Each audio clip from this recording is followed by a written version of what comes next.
두 번째로는 커뮤니티 사이트인데 카페와 비슷하지만 그나마 이제 카페보다는 제재가 좀 덜한 편인 부분도 있어요. 왜냐면은 커뮤니티 사이트 같은 경우는 좀 예민한 게 덜해요. 하지만 이제 여기도 이제 업체들과 협약을 하고 분위기라는 게 있기 때문에 게시판 글보다는 댓글 글을 쓰는 게 처음에는 좋은 것 같아요. 제재가 덜하고 감을 익히는데 처음에는 유리하고, 이제 보통 이제 어떤 상품을 골라야 할지 이런 소싱하는 부분도 나중에 쇼핑몰을 운영하게 될지도 모르지만 계속해서 이제 좋은 상품을 보는 눈이 생기죠. 이제 그런 부분에서 유리한 부분이 있고, 그 길게 가는 방식에서는 댓글을 최대한 많이 남기는 방식으로 하는 게 좋다. 방식은 아까 말한 것처럼 시간차를 두고 댓글 정보성 글과 병행하거나 전환해서 링크로 정보성 글을 다시 이제 링크식으로 바꾸는 방법.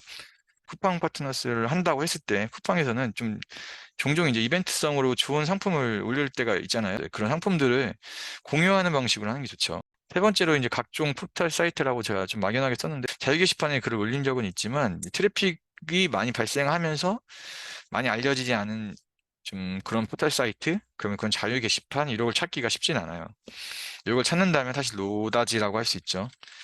이런 데를 이제 몇몇 마케터들이나 몇몇 고수익을 내는 분들 찾은 것 같아요. 이제 찾고선 공개를 안 하겠죠. 당연히 공개해서 많은 사람들이 이제 여기 오픈되면은 또다시 이제 여기가 광고성 글로 도배가 될 거고, 그럼 제재가 더 심해질 테니까요. 어쨌든 그런 사이트를 발굴을 한다. 이것이 또 하나의 핵심이에요. 네 번째는 네이버 포스트나 뭐 블로그 이런 경우도 있는데, 이런 것도 초창기 때는 꽤 효과가 있었던 걸로 알고 있어요. 저도 뭐 해봤는데 많은 사람들이 하다 보니까 아무래도 여긴 제재가 되게 심해요. 바로 보호 조치 당하고 바로 안 좋게 되는 경우가 꽤 있어요.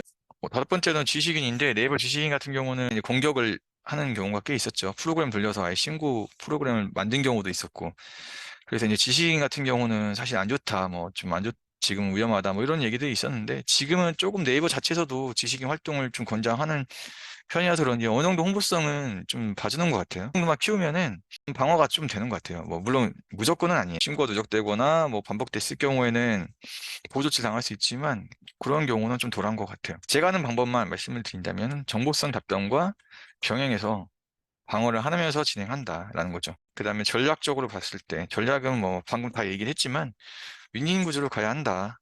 이게 이상적인 말일 수도 있어요. 윈윈이라는 부분이 좀 상대성이니까 받는 입장에 따라서는 안 좋게 보는 사람도 있잖아요. 일단은 암만 이게 좋은 상품을 올리고 좋은 가격으로 올렸다 해도 어떤 사람이 좀 수익을 얻어 간다는 것 자체를 우리나라는 좀 좋지 않게 보는 입장이죠.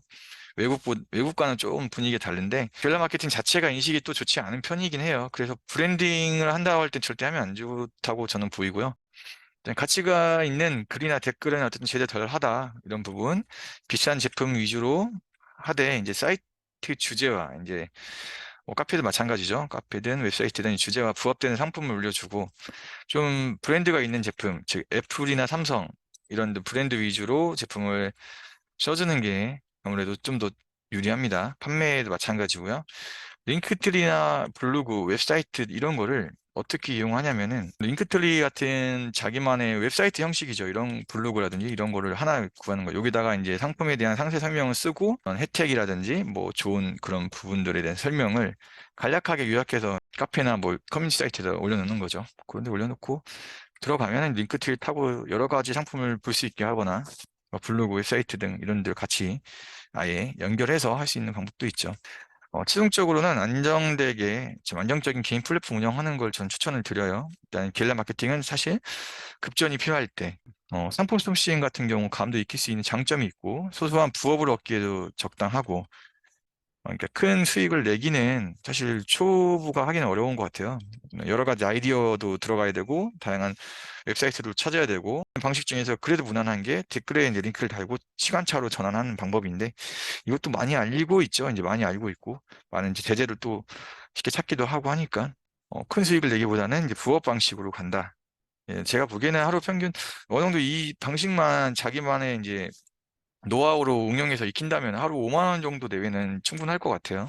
그럼 한 달이면은 거의 한 150 내외는 되겠죠. 그리고 뭐 사전 예약 같은 경우, 특히 이제 애플 같은 경우가 제일 인기가 많은데, 애플, 뭐 삼성도 마찬가지지만 메이저급 이런 좀 브랜드 있는 제품들을 그 사전 예약에 이제 갤러식을 쫙 뿌린다면은 단기간에 이제 수당 형식으로 어떤 수익을 발생하는 데 효과가 있어요. 또 제재 피하는 방식은 뭐 다양하지만 이거는 이제 자기만의 노하우를 찾아야 되는 게 방법 같아요. 위에 있는 방식으로 한다면은 뭐 쿠팡 파트너스 외에 자기 상품을 직접 이렇게 딜러 방식으로 할 수도 있고 아니면 직접 제조 업체와 연결해서 하는 방식도 괜찮겠죠. 이제 쿠팡 파트너스 같은 방식 외에도 나만의 상품이 있다면 제일 좋은 방식이죠. 여행사 같은 경우도 제가 이제 잠깐 있었는데 거기에서도 이제 마케팅 방식으로 어떤 DB를 얻어내는 방식을 했죠. 사실 카페나 밴드 이런 쪽에 이제 상품을 안내를 하고 거기에 대한 연락처를 남기고 연락처를 통해서 오는데 이제 안내를 해서 이제 여행 상품을 판매하는 경우도 있는데 이제 이런 부분 같이 여러 가지로 응용해서 활용할 수 있는 방법도 괜찮은 것 같아요.